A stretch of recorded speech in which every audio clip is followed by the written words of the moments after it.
Dan juga jika Anda belajar sejarah, Anda sudah tidak asing lagi dengan yang namanya peristiwa perundingan Linggarjati. Ya, Anda tidak salah. Dan sekarang ini, gedung di mana tempat perundingan Linggarjati tersebut dilaksanakan sudah menjadi sebuah museum memorial peristiwa perundingan Linggarjati. Mau tahu kelanjutannya gedung peristiwa Linggarjati itu seperti apa? Mari kita lihat.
Belajar sejarah, dan tentu Anda tidak asing lagi dengan yang namanya museum, di mana museum adalah satu tempat untuk mememorialkan sebuah peristiwa sejarah.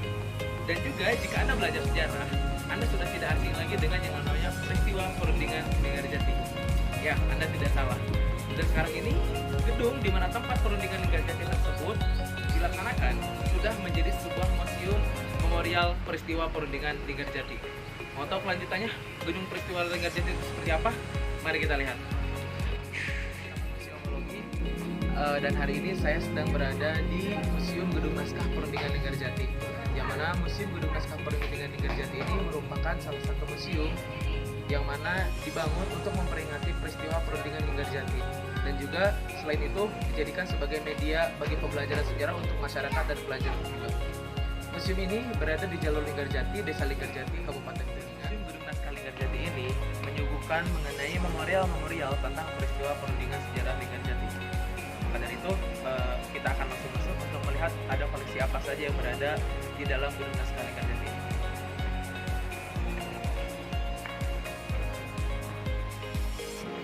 Ya, untuk ruangan ini sendiri merupakan sebuah ruangan di mana tempat Soekarno dan Lord Kiren melakukan konsolidasi untuk kesuksesan dari diplomasi yang akan dilakukan oleh Indonesia dan Belanda di esok harinya. Yang menurut lihat, ini merupakan sebuah posisi di mana Soekarno dan juga Lord Kiren duduk, dan juga di ruangan ini dilengkapi dengan berbagai lukisan-lukisan bisa didekatkan. Nah, ini merupakan lukisan Muhammad Hatta atau foto Muhammad Hatta. Kemudian juga ada koleksi dari foto Soekarno sendiri di sebelah sana. Koleksi dari foto Soekarno sendiri, terus kemudian juga di sini juga terdapat salah satu foto atau lukisan yang menggambarkan posisi duduk Soekarno sendiri ketika duduk di kursi gitu kan. Ini. Dan jika Anda ingin melihat secara aslinya, Anda bisa lihat. Nah, ini untuk ruangan ini sendiri adalah ruangan di mana Soekarno dan Lord Kiren melakukan konsolidasi. Kita lanjut ke ruangan berikutnya. Oke. Dan di ruangan ini sendiri, di sebuah ruangan ini sendiri juga sama, karena museum ini merupakan museum memorial di mana banyaknya mengoleksi tentang memorial perundingan Linggarjati, maka yang banyak di koleksinya sudah wajar adalah foto-foto gitu ya. Dan di lorong ini juga terdapat foto-foto ketika keadaan peristiwa perundingan Linggarjati. Seperti di sini kan, ini foto wartawan-wartawan asing sedang berkumpul dan menunggu hasil perundingan, karena memang perundingan Linggarjati waktu itu sifatnya tertutup dan tidak ada media yang bisa meliput secara langsung ke dalam, sehingga para wartawan hanya bisa menunggu hasil dari tiap delegasi perundingan. Nah, dan di sini terlihat ketika pemarapan naskah perundingan Kerjati. Dan di sini juga terlihat ketika Perdana Menteri Syahrir gitu ya dari delegasi Indonesia dan Belanda sedang menuju gedung perundingan Kerjati juga.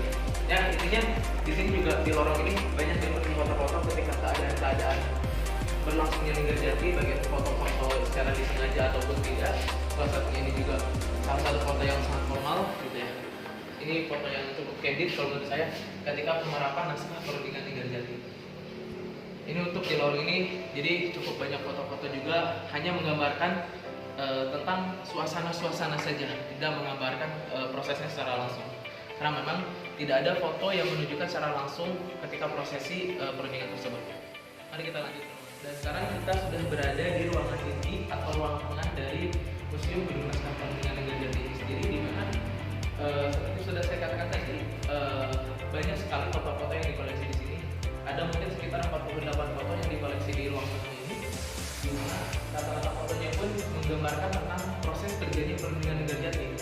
Gitu. Selain itu juga banyak foto-foto yang dipajang.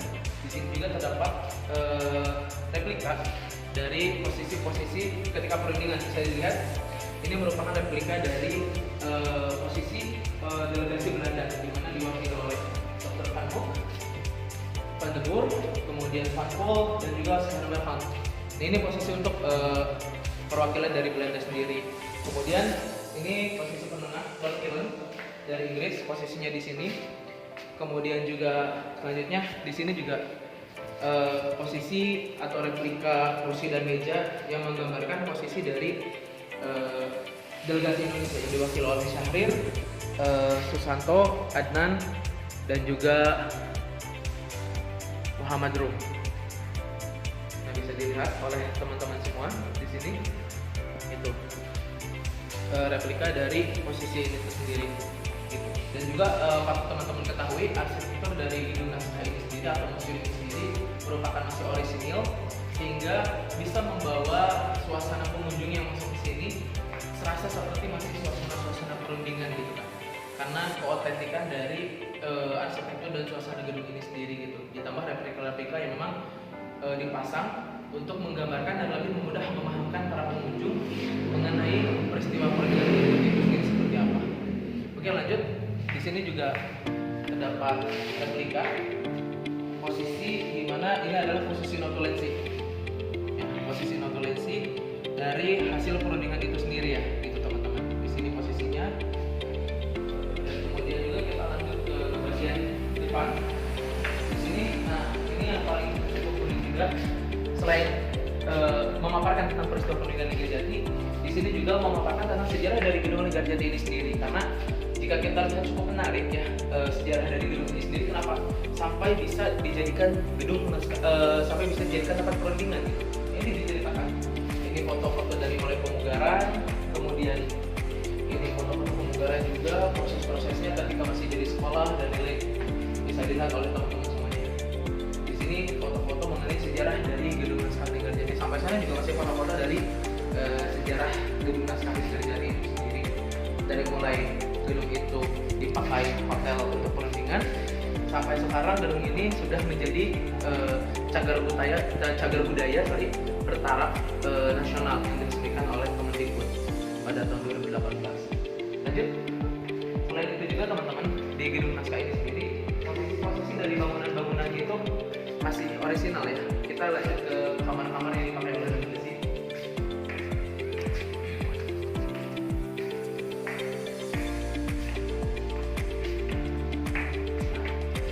Ini kamar-kamar yang disediakan untuk delegasi, dan ini adalah kamar yang disediakan untuk delegasi Indonesia ya teman-teman. Mari kita masuk. Di kamar delegasi Indonesia ini sendiri terdapat beberapa koleksi juga, di antaranya koleksi dari foto Mr. Jacobus Johannes van Os. Nah, Mr. Jacobus Johannes van Os ini sendiri adalah orang yang dulu memiliki gedung ini gitu. Ketika pasca Tuan atau Tuan Tersana kemudian dijual kepada Jacobus Johannes van Os, dan beliau lah yang kemudian menjadikan gedung ini sebagai gedung permanen. Selain itu juga banyak di sini koleksi foto-foto yang mana menggambarkan peristiwa pasca perundingan Kerjati, dari mulai konferensi diperpanjang juga di sini, sehingga alur dari perundingan Linggarjati ini dari mulai pra sampai pasca perundingan itu tertata. Bisa dilihat ya, silahkan. Nah ini sendiri adalah foto kan ketika pasca Linggarjati itu sendiri terjadi KMB ya, dan ini salah satu koleksi. Jadi dimana untuk mengedukasi wisatawan juga, mengedukasi pengunjung bahwasanya pasca perundingan pun masih terjadi banyak diplomatik di Indonesia itu sendiri. Mari kita lanjut ke kamar berikutnya. Kemudian di depan pintu kamar delegasi Indonesia itu sendiri, teman-teman bisa melihat salah satu koleksi dari surat kabar zaman dahulu yang mana memberitakan tentang penandatanganan atau tentang peristiwa Linggarjati itu sendiri. Seperti yang saya sebutkan di awal, memang tidak ada yang bisa memotret secara langsung prosesnya perundingan, cuman para wartawan maupun dari wartawan lokal atau internasional menunggu hasil, dan ini salah satu contoh atau salah satu bukti bahwasanya memang peristiwa Linggarjati masuk ke media internasional. Ini asli koran berbahasa Belanda, bukan? Ini koran zaman dulu berbahasa Indonesia, cuman dengan huruf aksen Pan-Ocean. Lanjut.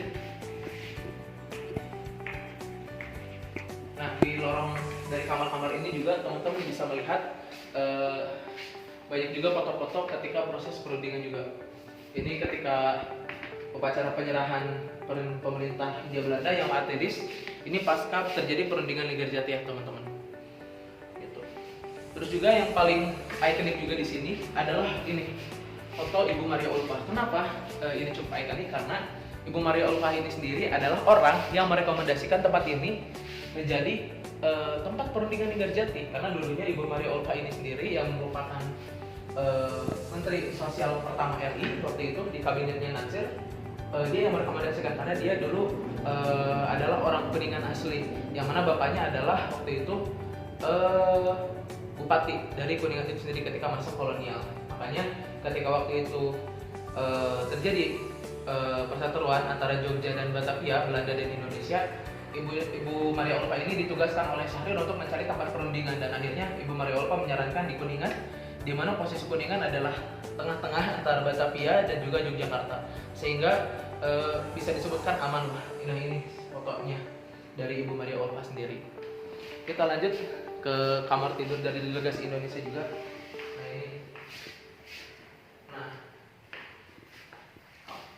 Ini merupakan akte penyerahan kedaulatan. Ini pasca Linggarjati ya. Pasca Linggarjati kan terbentuklah RIS. Nah ini adalah akte penyerahan kedaulatan dari Ratu Juliana pada saat itu terkait Republik Indonesia Serikat itu sendiri. Di sini juga sama. Sovereignty Indonesia. Nah penyerahan kedaulatan Indonesia di kota Amsterdam tahun 1949 ini pasca Linggarjati juga. Kita lanjut ke kamar berikutnya. Kamar delegasi Belanda. Kalau tadi kita sudah masuk ke kamar delegasi Indonesia, kita masuk ke kamar delegasi Belanda. Di sini dikoleksi juga foto-foto dari Insinyur Salman Khan sendiri, kemudian foto-foto lebih ke foto-foto non formal ya, dimana foto-foto ini sendiri menunjang pengunjung untuk lebih berimajinasi bagaimana suasana ketika terjadi perundingan itu sendiri gitu, seperti itu. Nah ini bisa dilihat juga salah satu pimpinan tertinggi di KAF, foto dari Dr. Van Mook gitu, yang dikoleksi di kamar delegasi Belanda. Kita lanjut.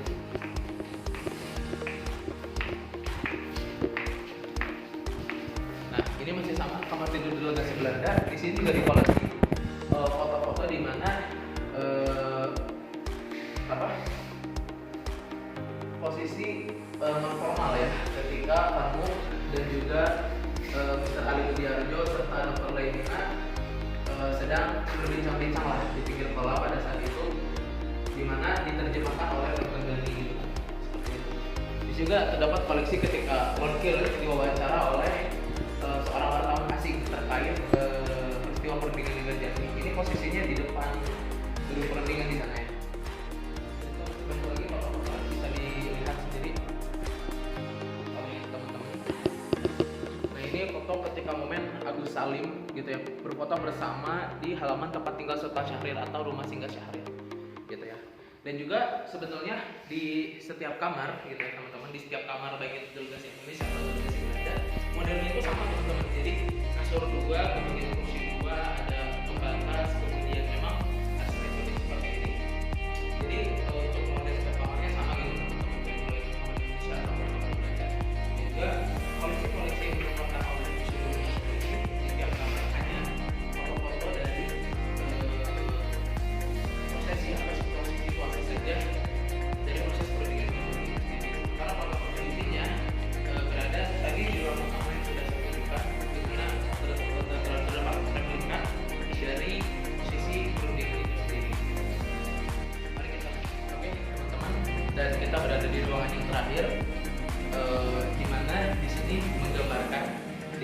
dikoleksi salah satu diorama. Kalau tadi kan replika aslinya, di sini digambarkan sebuah diorama gitu ya dari prosesi perundingan di Kertajati, sehingga memudahkan para pengunjung untuk lebih memahami gitu suasana pada saat prosesi perundingan itu seperti apa. Dan juga selain adanya diorama ini, di sini juga dipaparkan mengenai proses sejarah dari riwayat perundingan Kertajati itu sendiri. Jika tadi dipaparkan foto-fotonya di sebelah ruangan utama, di sini dipaparkan mengenai sejarahnya dari mulai masih bubuk gitu, kemudian dibeli oleh para berada yang lama buat kesana, kemudian juga dibangun menjadi rumah tinggal oleh Van Os seperti yang tadi sudah saya paparkan gitu ya. Kemudian jadi hotel rooftop, hotel Eropa, kemudian jadi hotel Merdeka, dan sampai dijadikan gedung perundingan nasional. Kemudian fungsinya berubah ketika agresi militer Belanda kedua, kemudian pasca itu jadi sekolah dasar, kemudian sampai sekarang menjadi sebuah gedung nasional perundingan di Kertajati. Dan selain itu juga di sini dipamerkan juga hasil dari naskah persetujuan di Kertajati secara keseluruhan, walaupun yang disepakati hanya 3 yang berada di tubuh perundingan Kertajati yang berada di depan itu. Ini dipaparkan naskah persetujuan di Kertajati, dipaparkan siapa saja delegasi-delegasinya. Ini ada sekitar 17 pasal, memang cukup panjang jika saya bacakannya teman-teman gitu. Dan untuk pasal-pasalnya sendiri teman-teman bisa searching di Google mengenai pasal-pasal itu. Nah, itu mungkin teman-teman kiranya pemaparan dari saya mengenai koleksi-koleksi dari gedung perundingan di Kertajati, dan saya harap teman-teman bisa berminat untuk datang ke gedung naskah Kertajati ini, sehingga kita bisa sama-sama belajar, mengedukasi, dan bisa mewarnai hasanah kesejarahan kita masing-masing untuk bisa mengambil ibrah atau merefleksikan bagaimana kita harus hari ini bersikap, bagaimana kita harus hari ini mengambil keputusan dari sejarah-sejarah yang sudah terjadi. Mungkin sekian dari saya. Assalamualaikum warahmatullahi wabarakatuh.